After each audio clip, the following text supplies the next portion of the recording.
오늘 말씀은 우리가 이제 앞으로 몇 주 동안 엘리바스를 비롯한 욥의 친구들과 욥의 대화를 좀 살펴볼 건데요. 이제 그 대화의 서론에 해당되는 말씀을 좀 오늘 드리려고 합니다.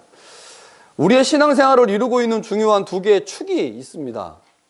하나는 경험이라고 하는 것이고요. 또 다른 하나는 전통이라고 하는 것입니다.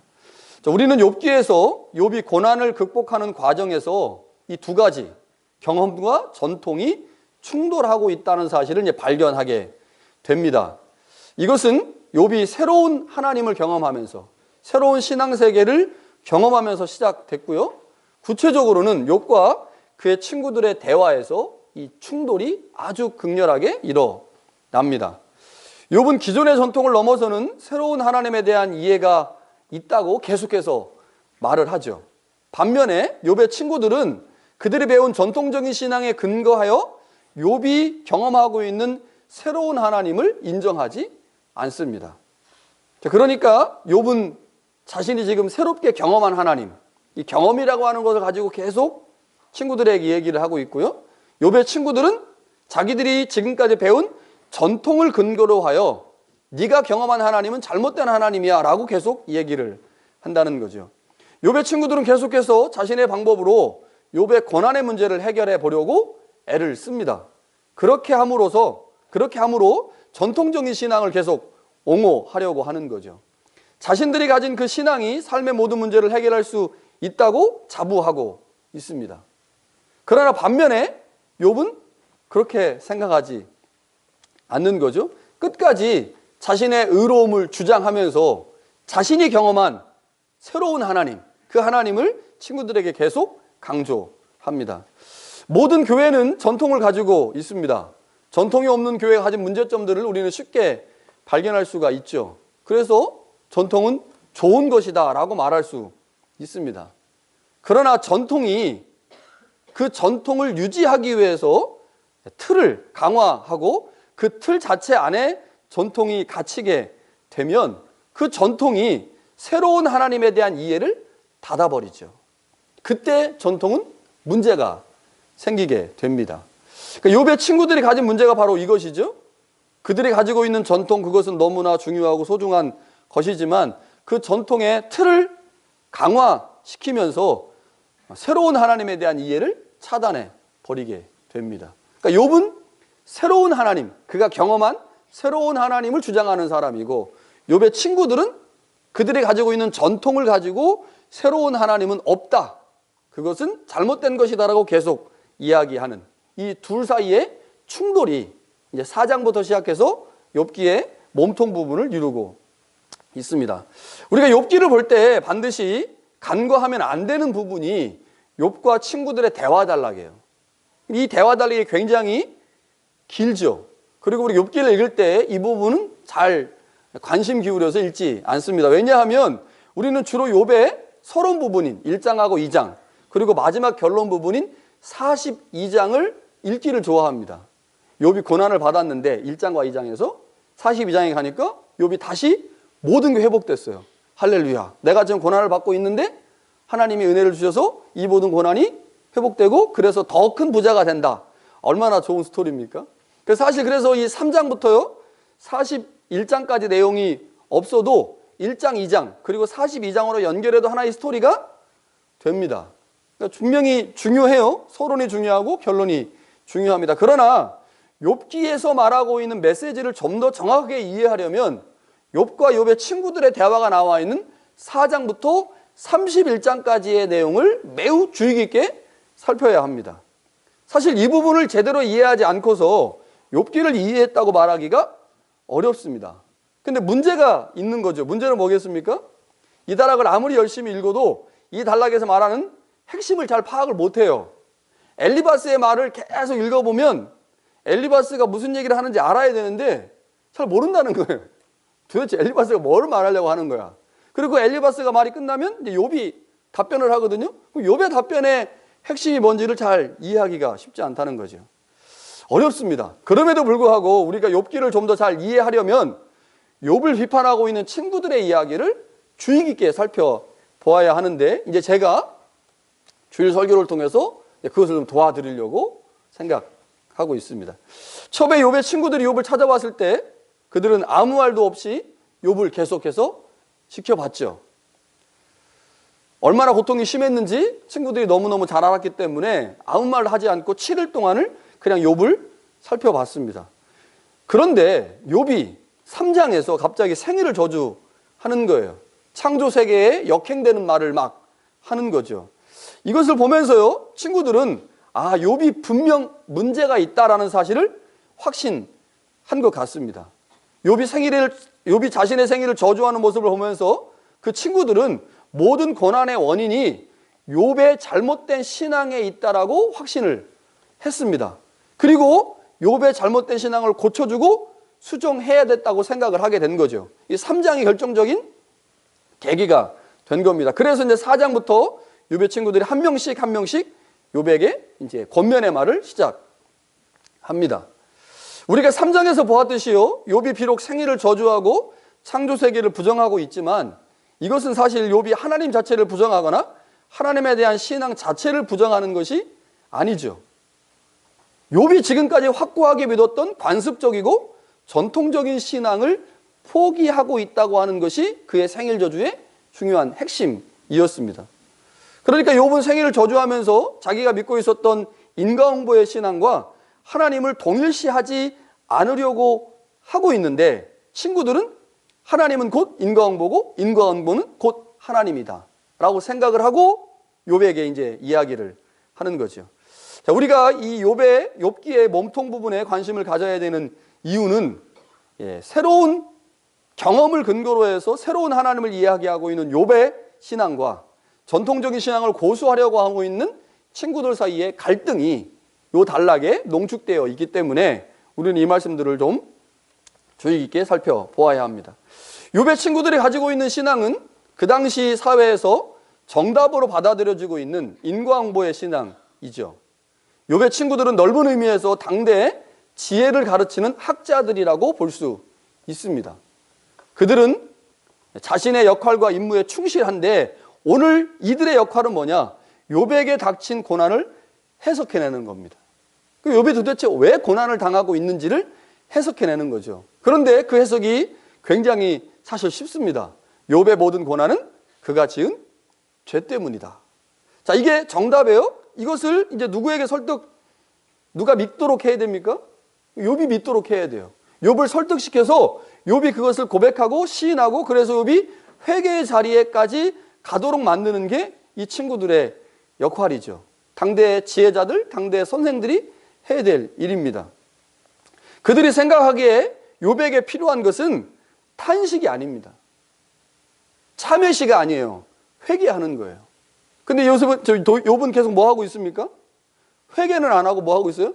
계속 탄식만 하는 거예요. 탄식, 부르짖음, 탄식. 친구들에게 탄식은, 부르짖음은 또 다른 죄를 짓는 행동에 불과한 거죠. 이거 그쳐야 돼요. 탄식과 부르짖음을 그치고 회개의 자리로 나아가야 되는데 욥이 계속 그 행동을 하지 않는 거죠. 욥은 끝까지 자신의 무죄를 주장합니다. 사실 욥이 고난을 받기 전까지, 이 고난을 받는 이 사건이 있기 전까지 의인이 복을 받고 악인이 화를 받는다고 하는 인과응보라고 하는 신앙의 원리가 도전을 받은 적이 없어요. 그 당시에 모든 사람이 다 인정하고 있는 신앙의 원리였죠. 욥도 자신이 고난을 받기 전까지는 그의 친구들처럼 인과응보의 신앙의 추종자였습니다. 욥도 이 질서 안에서 평안한 삶을 살았어요. 그런데 욥이 고난을 받게 되었죠. 욥이 받은 그 고난이 욥의 생각을 바꾸어 놓기 시작한 것입니다.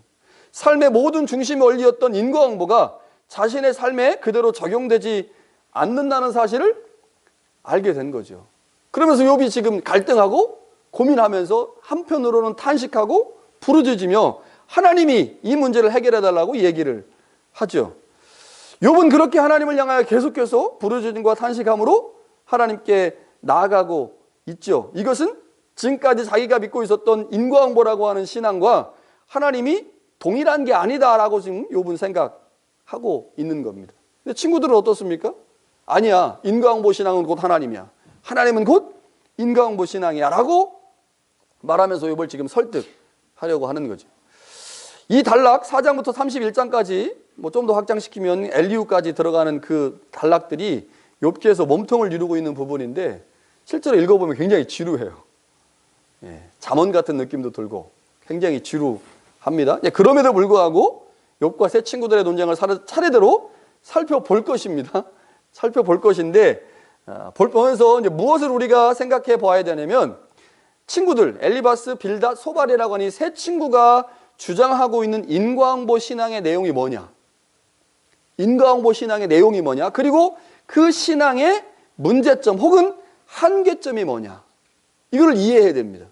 인과응보 신앙의 내용이 뭐고 한계점과 문제점이 무엇인지를 이해해야 돼요.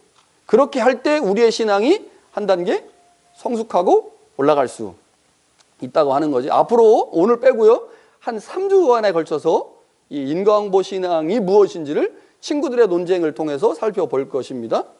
우리 좀 잘 기억하시면 좋겠습니다.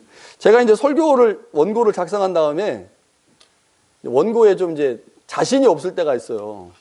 항상 뭐 자신이 없을 때가 많거든요. 이제 그러면 제가 이제 집사람한테 원고를 줍니다. 출력을 해서 읽어보라고. 읽어보고 문제가 있는 부분 체크하고 어려우면 얘기하라고. 그러니까 이번 주에도 이제 제가 자신이 없어가지고 출력해서 줬어요. 집사람이 쭉 공부하듯이 읽더라고요. 공부하듯이 쫙 읽더니 설교를 좀 줄여라. 너무 어렵다. 아니 성서대학 같다. 이거를 30분에 하면 안 된다. 한 1시간 정도 해야 되는데 너무 양이 많다. 굉장히 지루할 수 있다. 이렇게 얘기를 했어요.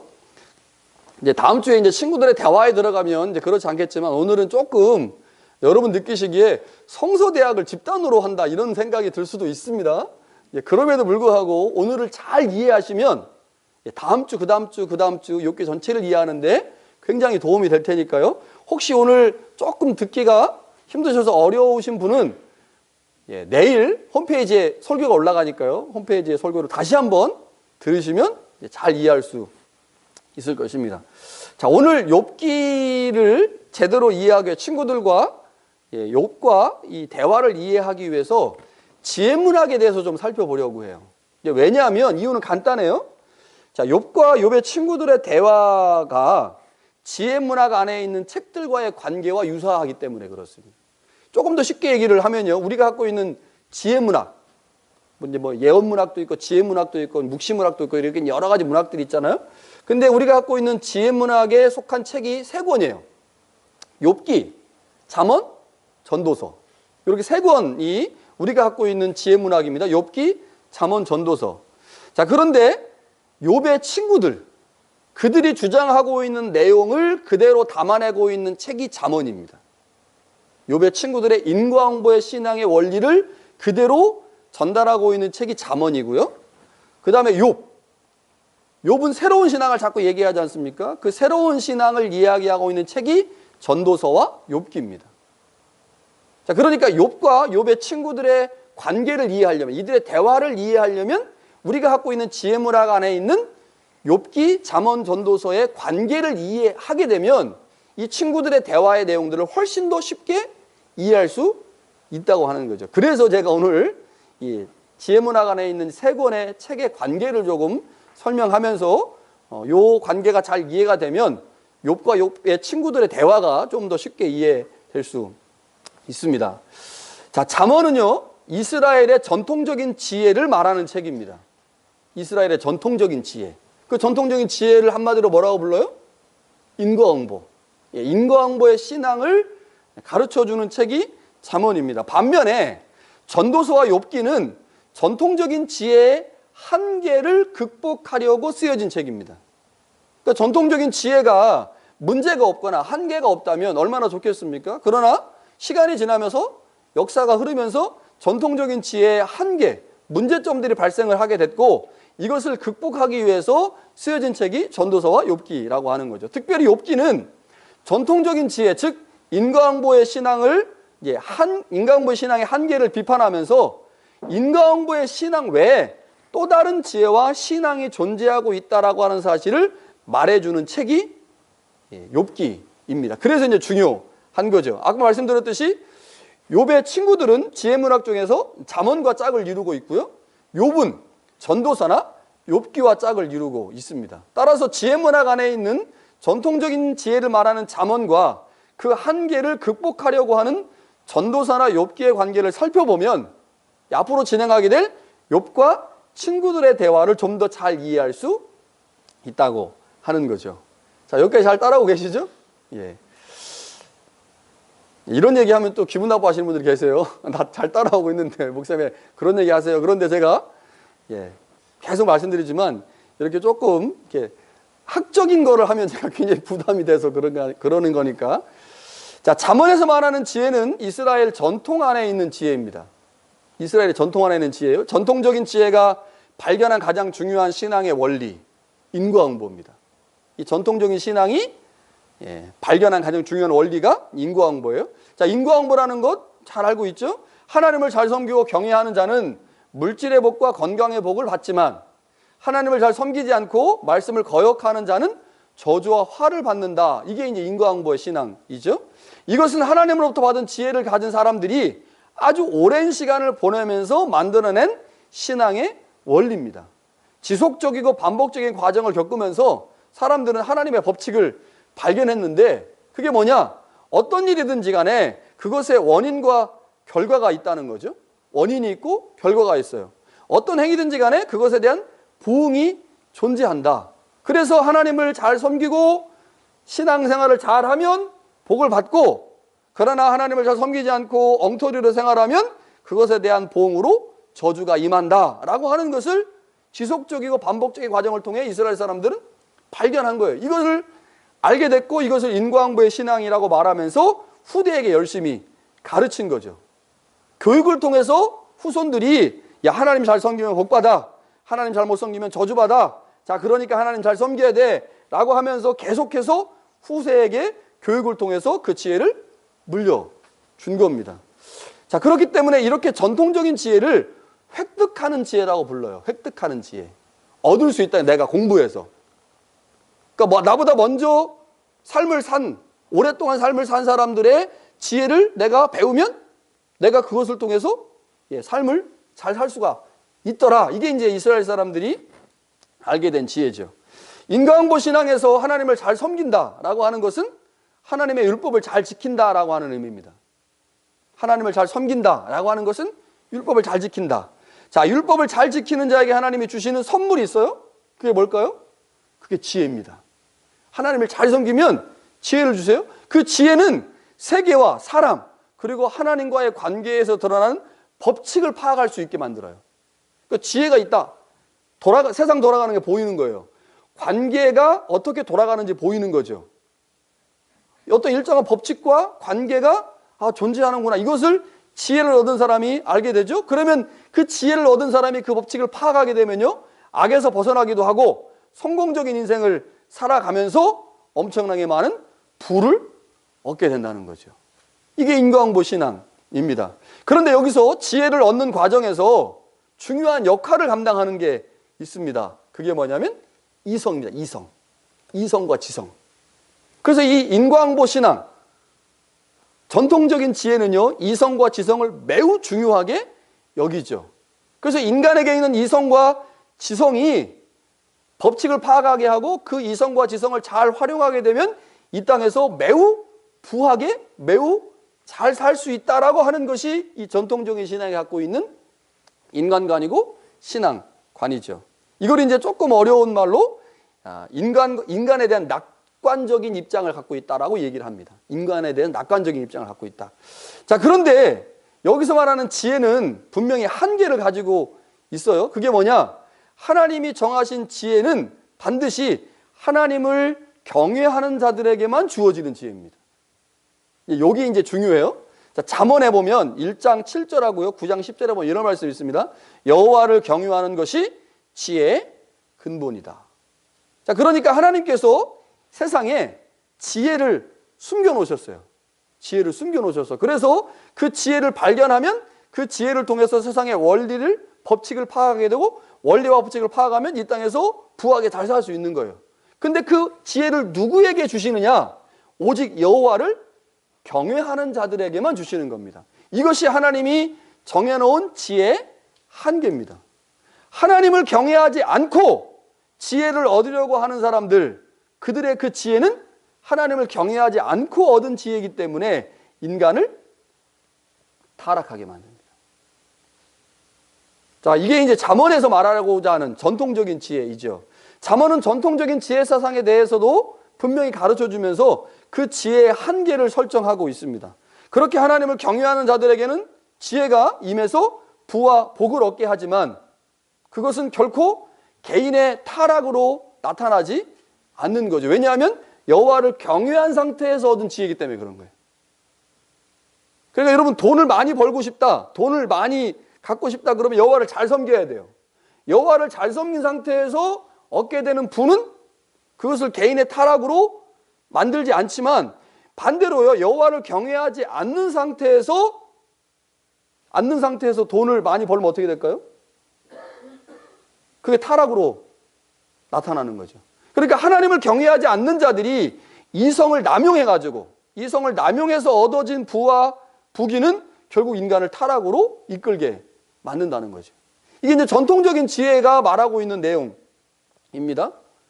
전통적인 지혜는 하나님을 잘 섬기면 복을 받고 그래서 이 땅에서 부귀와 건강의 축복을 누리게 되는 거죠. 이게 전통적인 지혜예요. 그런데 하나님께서 거기에 분명히 한계를 설정해 놓으셨어요.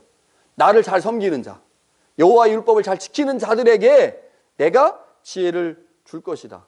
그렇게 지혜를 받은 자들이 하나님이 주신 이성과 지성을 활용해서 세상의 법칙과 원리를 파악하고 그 법칙과 원리 안에서 이 땅에서 풍요로운 삶을 살 수 있다. 이게 이제 전통적인 신앙이고 지혜이죠. 이게 친구들이 주장하는 내용입니다. 친구들이 주장하는 내용.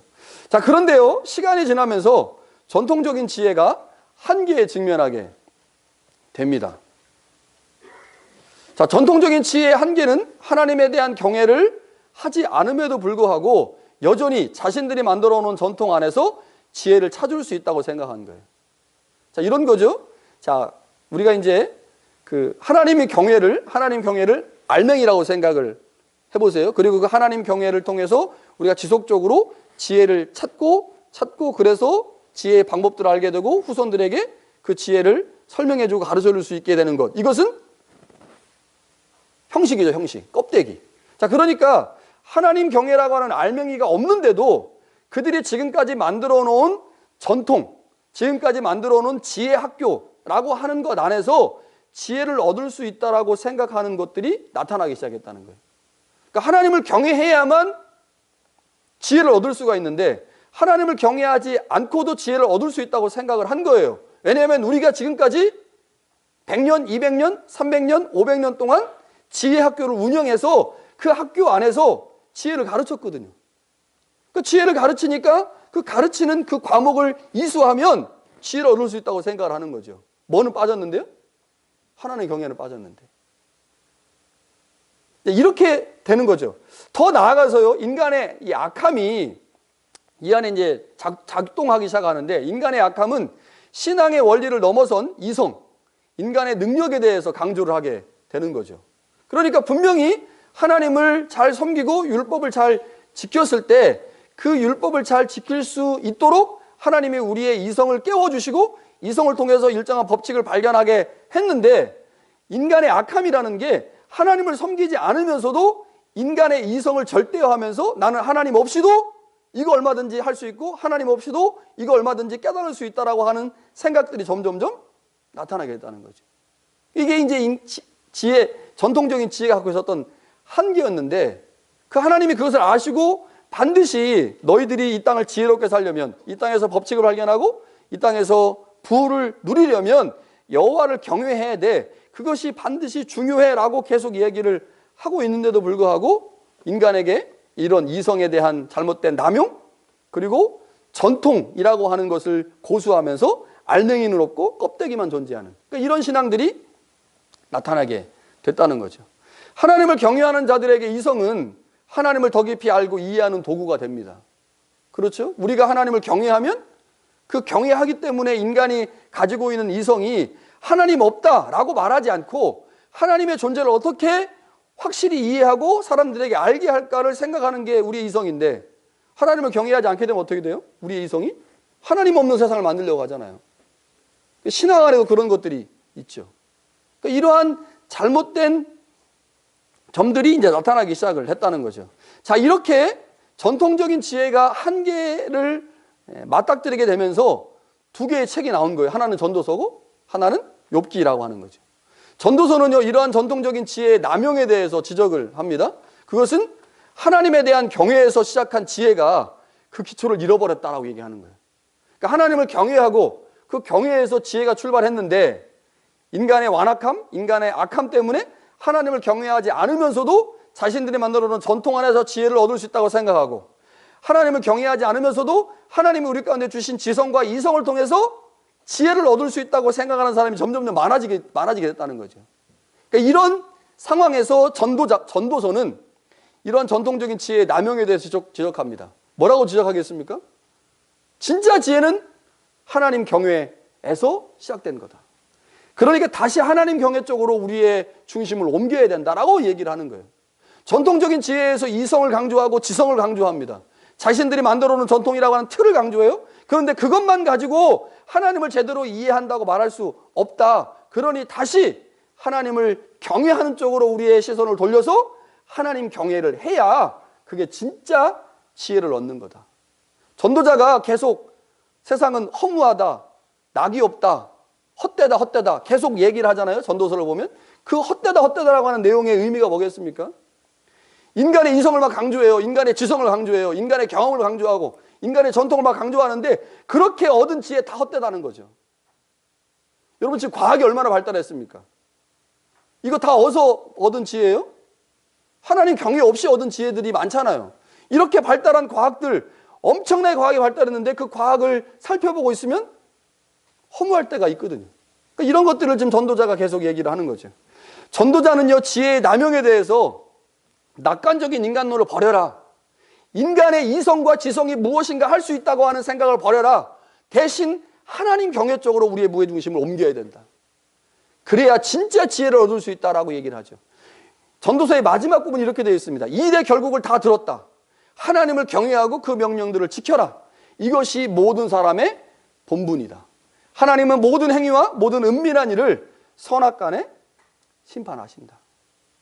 그러니까 전도자가 마지막으로 하고 있는 얘기예요. 일의 결국을 다 들었어요. 지혜자들의 말을 다 들었어요. 전통적인 지혜에서 말하고 있는 내용들을 다 살펴보니 다 헛되더라는 거죠. 뭐만 남습니까? 여호와를 경외하고 그 명령을 지키는. 사람이 자기 본분을 지킬 때, 여호와를 경외하고 말씀을 지킬 때, 그때 하나님이 우리에게 진짜 지혜를 주셔서 그 지혜로 우리가 선하게 살아갈 수 있는 거지.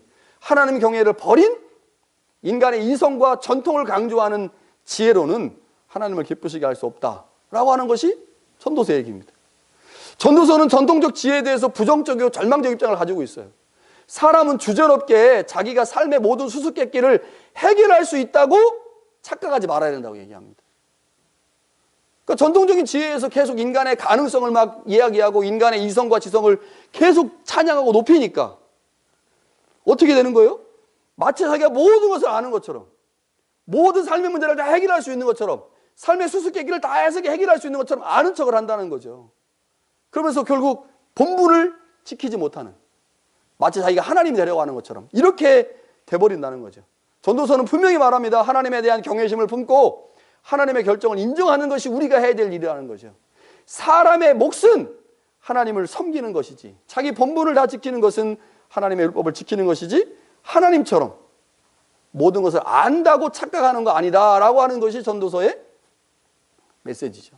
그러니까 전통적인 지혜가 갖고 있었던 한계를 전도서는 나름의 방식으로 해결을 하려고 한 겁니다. 그럼 욥기는 어떨까요? 욥기도 역시 전통적인 지혜가 가지고 있는 한계와 문제점들을 짚어내고 있어요. 그게 뭐냐? 전통적인 지혜가 또 다른 한계를 만났어요. 뭐냐면 전통적인 지혜 사상은 하나님을 이 땅에 말씀으로 함께 내재하시는 분으로 이해했어요. 그래서 이 전통적인 지혜 사상은 하나님께서 자신의 말씀, 율법을 이 땅에 보내주시고 그 율법을 통해서 인간과 함께 하시는, 인간과 매우 친밀하게 지내시는 하나님으로 전통적인 지혜는 이해했습니다.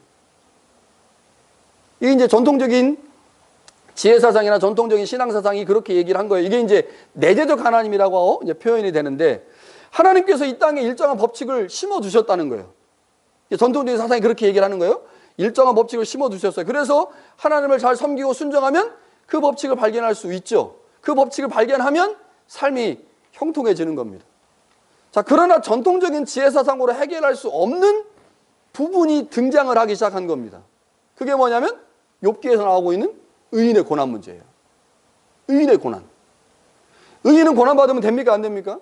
전통적인 신앙이나 전통적인 지혜 사상에서는 고난받을 수는 없어요. 거두면 안 돼. 그런데 의인의 고난 문제가 대두되면서 전통적인 지혜 사상으로 이 문제를 해결하기가 어려웠다는 거예요. 그거를 강변하는 사람이 누굽니까? 그게 욥이에요. 나 너희들보다 더 의로웠다. 너희들보다 하나님을 더 섬겼다. 그런데 그렇게 의인인 내가 왜 고난받는 거야? 이거 한번 해결해봐. 여러분, 욥기의 마지막 대화를 가보면요, 욥의 친구들이 포기합니다. 기버합니다. 설명을 못 해내는 거예요. 욥의 고난에 대해서 친구들이 전통적인 인과응보의 신앙을 가지고 설명을 못 해내는 겁니다. 그래서 마지막에 가면 하나님께서 누구의 소를 들어주십니까? 욥의 소를 들어주세요. 욥이 네가 맞다. 친구들은 잘못했다고 얘기하시거든요. 그러니까 전통적인 지혜 사상으로 해결할 수 없는 영역이 나타나기 시작한 거죠. 그게 의인의 고난 문제입니다. 전통적인 지혜는 고난을 사용하시는 하나님에 대해서 감히 상상할 수도 없어요. 인과응보의 신앙의 틀에서 하나님이 의인을 연단시키기 위해서 고난을 사용하신다. 이거는 있을 수도 없는 얘기죠. 그런데 실제로 그런 일들이 있다고 하는 거죠. 그러니까 완전히 새로운 하나님에 대한 이해입니다. 욥기에서 말씀하시는 하나님은 인간과 질적으로 다른 하나님이고 인간과 구별되는 초월적인 분입니다. 그래서 욥에 나타나는 하나님은요, 하늘에서 보고 계신 분이에요. 땅으로 내려오신 하나님이 아닙니다. 어디 있어요? 1장과 2장에 보면 하늘에서, 천상에서 사탄과 대화하시고 천사들과 회의하시는 하나님이죠. 그러니까 전통적인 지혜 사상에서의 하나님은 말씀을 통해서 우리와 함께 하시는, 내재하시는 분이기 때문에 이 땅에서 우리와 함께 동거동락 하시는 분인데, 욥기에 나타난 하나님은 그렇지 않거든요. 초월적인 하나님입니다. 인간과 질적으로 다른 하나님, 인간과 초월적으로 구별되는 하나님이죠. 그렇게 욥기에서 말하는 하나님은요, 우리의 사고와 이성 안에 머물러 계신 분이 아닙니다. 우리의 이성과 사고를 초월하게 계시는 분이죠. 그러니까 전통적인 신앙에서 그렇게 중요하게 다루어졌던 이성과 지성이 욥기에서는 무용지물이 되는 거예요. 자, 욥기에는 두 개의 지혜가 소개되고 있어요. 하나는 전통에서 오는 지혜입니다. 이 지혜를 대표하는 사람이 누구겠어요? 욥의 친구들이죠. 이들은요, 그 당시 사회가 가지고 있는 일반적 지혜를 보여주는 존재들이죠. 그들은 낙관적인 인간론에 근거해서 자신들이 전통을 통해 배운 지혜를 자랑합니다. 그 지혜로 모든 문제를 해결할 수 있다고 말하는 사람들이에요.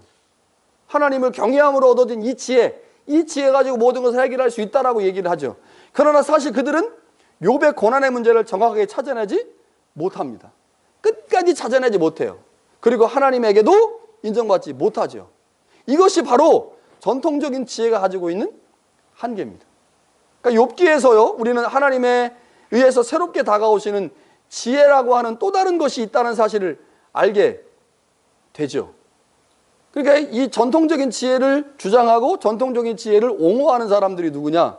이게 이제 욥의 친구들인데, 지혜문학안에선 잠언이 그런 일들을 하고 있다고 하는 거죠.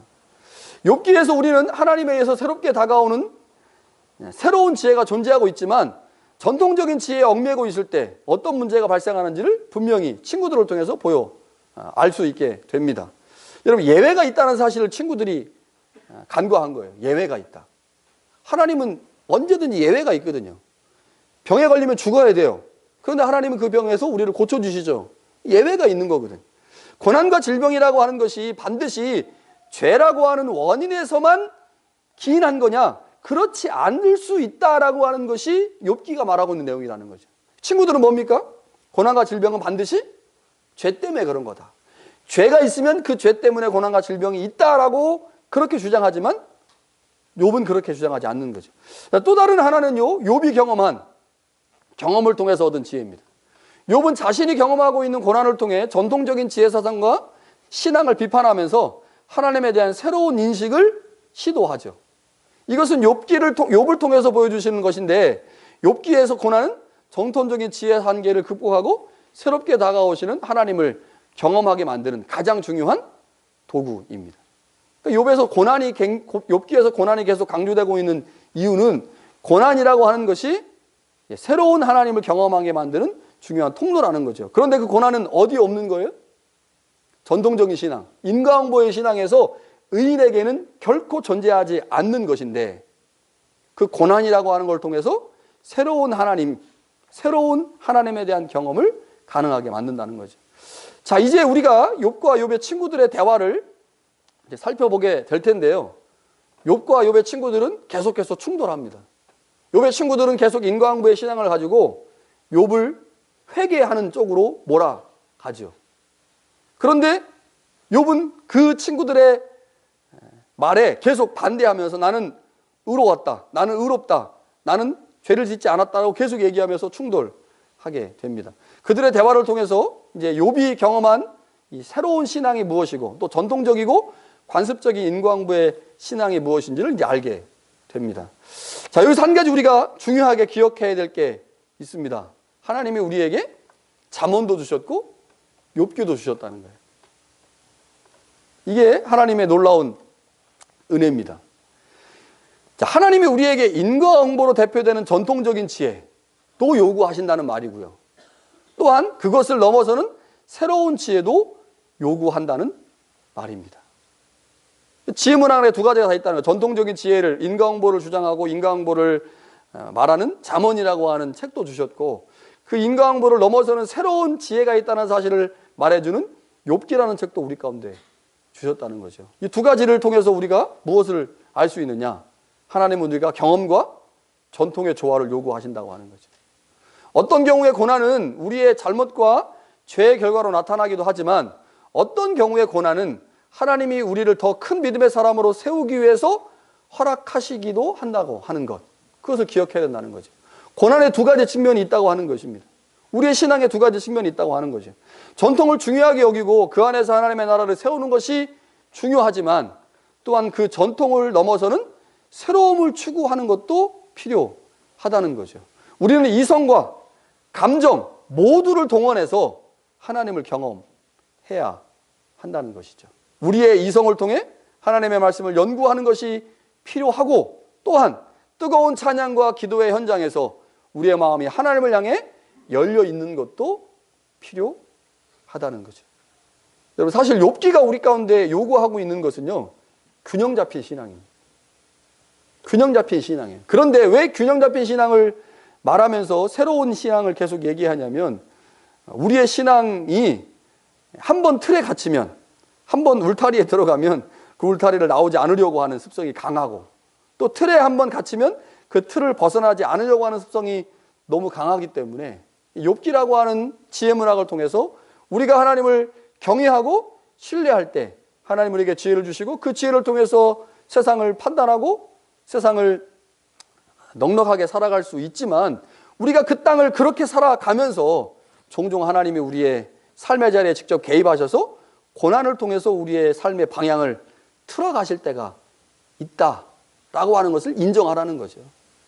그 두 가지가 우리의 신앙에서 균형을 잘 잡을 때, 그때 우리는 건강한 신앙인이 됩니다. 여러분, 욥의 친구들이 욥을 찾아온 목적이 뭐였어요? 위로하기 위해서 찾아왔거든요. 위로하기 위해서. 그런데요, 끝까지 욥의 친구들은 욥에게 그 어떤 위로도 주지 못했습니다. 왜요? 욥의 친구들이 자신들이 가지고 있는 인과응보의 신앙의 틀 안에 갇혀 있었기 때문에 그렇습니다. 이 틀에 갇혀 있기 때문에 이 틀 바깥에 있는 욥을 이해할 수가 없는 거예요. 그래서 결코 욥을 이해하지도 위로하지도 위문하지도 못했다고 하는 거죠. 여러분, 우리가 인과응보의 신앙에 인과응보라고 하는 신앙을 가지고 우리가 이 땅을 대부분 살아가지만, 그 인과응보의 신앙 바깥에 있는 새로운 신앙이 있다는 사실들을 이해하게 될 때 신앙의 균형이 잡히게 되고, 신앙의 균형이 잡힐 때 우리가 규범을 가지고 정석대로 살아가기도 하지만, 또한 어떤 경우에 우리의 위로와 우리의 돌봄이 필요한 사람들의 수준까지 낮아서 그들을 위로할 수 있게 되는 거죠. 이 두 가지가 다 우리 가운데 필요하기에 하나님은 오늘 우리에게 욥기를 통해서 그 두 가지를 가지라고 말씀을 하십니다. 신앙의 균형을 생각하시는 그 하나님의 마음을 이해할 수 있기를 간절히 축원합니다.